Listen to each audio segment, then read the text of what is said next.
Hey guys, welcome back. Bolt Spider here, and today we're going to be going over the Omega analysis of April 2022, and this was recorded on April 9th. And let's get right into it because there is a lot to go over and quite a bit of changes here and there, but majority of the time it has stayed the same. Now, on the Omega ladder, last month, Flundry, Sword Soul, and Sky Strikers all took up top spots along with Virtual World and DDDs right behind it, with a myriad of other decks here and there. Overall, with how this format was, it's definitely taken more of a shape as we now have today's version of the meta, with Flundries taking the charge along with Sword Soul, Tinny, Virtual World, and DDD. Now after that we have Prank Kids, DPE Sky Striker, and Pure Sky Strikers. We have Spellcaster Pile, that is kind of like your adventure package along with all your Illusion Chaos and all those cards. Then you have Heroes trailing right behind along with Dragonlink and Phantom Knights. Eldritch, Evil Twin, Cybers, and Infinite Track Machines are all right at the bottom. But overall, this meta has definitely taken a shape of heavy prominent to Sword Soul, Tinny, and Flundries. Now, for the hand trap lineups for March, we have Ash Blossom, Artifact Lancia, Feather Duster, Call by the Grave, and Cosmic Cyclone all at the top of the list. Now, this really hasn't changed much in April, but they really just shifted around a little bit. Now, this is last March, and I could definitely say that the hand trap lineup is very solid, and all the staples too. Now we have this month, and as we can see, Ash Blossom, Artifact Lancia, Call by the Grave, Feather Duster, Impermanent Superior are still at the top. We do have newer entrances into the top 15. We have more showing a Forbidden Droplet along with Dark Ruler No More and Red Reboot.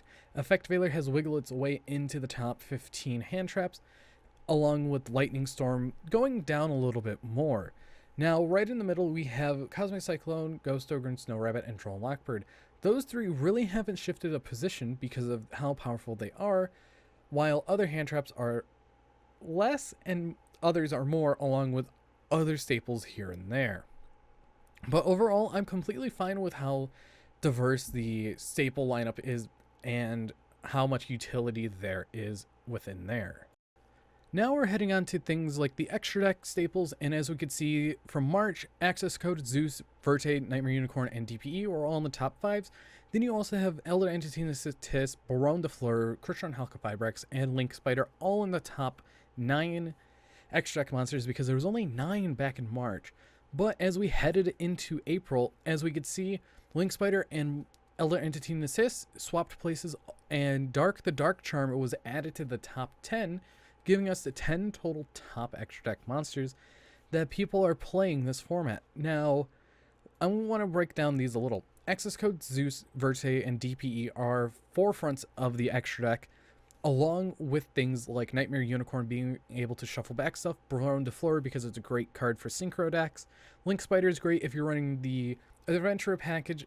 Halka-Vibrex is here just because he's one of the best cards to tutor out a tuner from the deck. Natis is for Drytron, and the Dark Charmer is really for any deck that can utilize going into a Dark Link to summon out things like your opponent's DPE or other cards. But overall, I am really happy with how all these pie charts has gone. And let's get into the winner and losers of the last format. Now for the winner and losers, I was talking more about the win percentage and what type of decks we have. So last time I did this, we had a win percentage of 50.8 along with a loss percentage of 49.2, with a large gap between each deck being 13% evenly between combo, control, and mid-range. Now, this gap is quite huge for the time being, but as we head into the April format, things did change and the gap has gotten closer between combo and control. Win percentages are also splitting off a little bit at 51.4 to the loss percent of 48.6. Now, combo and control, their gap is now 5% difference at a 42 and 37% respectively, and mid-range is down to a 21%. So there's still a gap between those, and beatdown, in my opinion, is not really a thing anymore because a lot of things just change, and we really don't have a strong beatdown deck out of all the decks on the pie charts. But I want to know what you guys think about this current meta. In my opinion, this meta is diverse, but not diverse enough because you have a lot of the adventure package roaming around along with DPE, Artifact Scythe, Dagda, and just a lot of these powerful extra deck monsters that give so much utility. Now, overall, this format, I'm definitely going to be playing it a little bit more, but I'm waiting for the ban list to come out either this month or next month. But we'll have to wait and see on that because it's definitely going to be interesting. Now, another note that I do want to say, I want to hear your guys' feedback on this whole entire format. Comment down below. But anyways, see you guys in the next video. Take care and goodbye.